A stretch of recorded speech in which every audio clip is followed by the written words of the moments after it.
Elevator Action may ring familiar with retro gamers, though it's not exactly a household name. Its 1994 sequel, Elevator Action Returns, is even more obscure.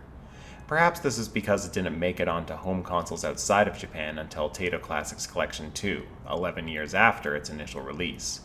Or perhaps it was just in the wrong place at the wrong time, failing to stand out among other arcade 2D shooters of its era. Whatever the reason, the game has finally begun to get the recognition it deserves, with critics and the community alike rediscovering, or discovering for the first time, how good this game truly is. From the tight controls, fluid combat, and incredible presentation, Elevator Action Returns is a thrilling, innovative, die-hard-esque action game that deserves to be held in the same esteem as its contemporaries.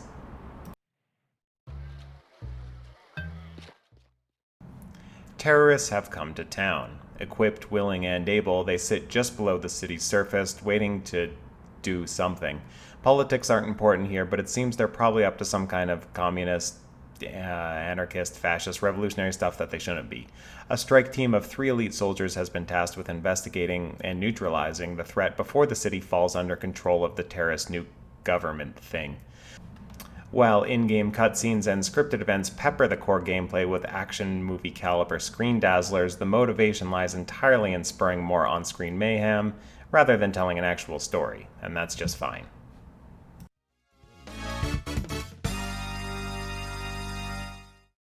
Elevator Action Returns plays on a 2-dimensional plane. Players can run or walk left and right, crouch, jump, shoot, toss bombs, and enter certain doors. Doors do not lead to new areas, rather they act as closets, allowing the player to escape enemy fire, look for bonus items or new weapons, or recover a piece of intel, referred in-game to Get a Data.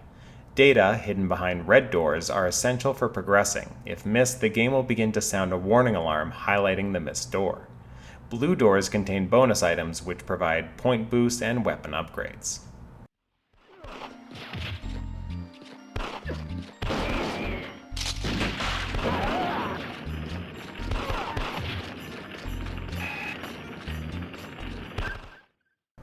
Shooting can be done from a standing or crouch position. Aim can be tilted 45 degrees up, but shots cannot be fired directly up or down. By pressing the jump and fire buttons together, players toss out a grenade, should they have any stock. New weapons and bomb refills can be found behind blue doors or hidden in breakable crates. Each character's stock handgun has unlimited ammo, while bombs and special weapons, like machine guns and rocket launchers, are at the mercy of ammo caps.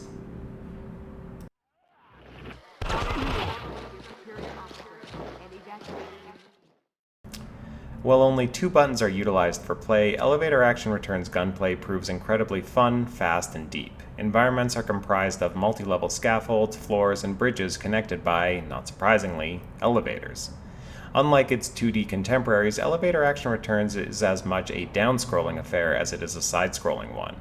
Players must navigate raising and lowering platforms, utilizing environmental hazards and the element of surprise in order to escape unharmed. Throwing or rolling a well-cooked grenade, laying a trap of flame, or getting the first shot off when an enemy's back is turned is all part of the ballet which makes Elevator Action Returns so addictive. Enemies aren't inherently aware of your location as you run into battle. Combat plays out like an evolving action sequence with the looping design of levels, not to mention elevator hazards, making for continually entertaining and varied circumstances.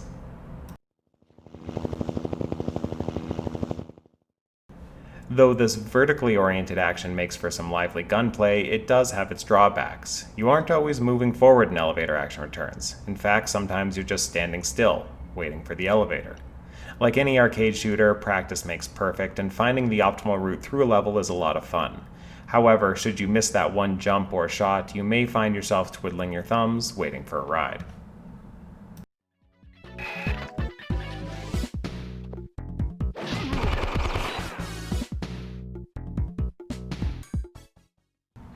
Each character has their own speed and weapon perks. Eddie is the quickest shot. She uses napalm grenades, leaving a slow-burning flame to cook enemies. Cart is a slower shot, but his agility comes in handy when platforming under pressure. Finally, Jad, a literal fridge, is slow to move, but his Robocop-esque presence make him a force to be reckoned with.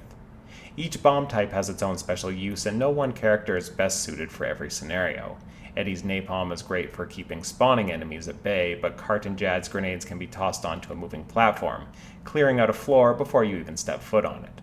Experimenting with the different playstyles is addictive, and chances are your first few playthroughs will be marred with constant death, giving you the opportunity to try out new characters at different points of the game.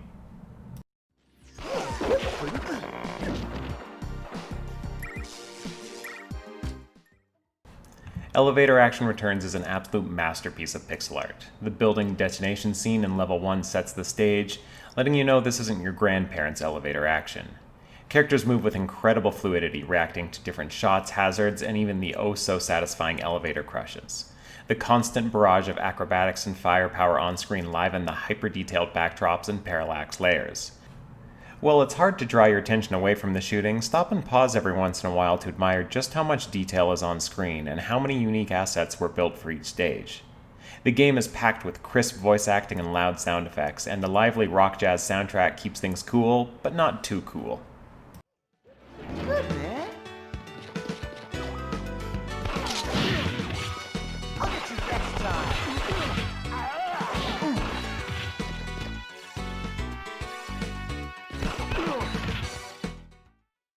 The game's slower pace is strange for an arcade shooter, but seeing as accuracy is rewarded with expedited movement, there's a little bit of that Sonic effect going on, having high speed be the reward for effective play.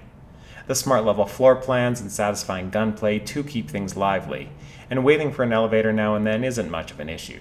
Matter of fact, it gives you the time to breathe and collect yourself, Inspector Tequila style, before resuming the massacre. If Elevator Action Returns escaped your radar back in the 90s, like it did for me, make the effort to get acquainted with it now.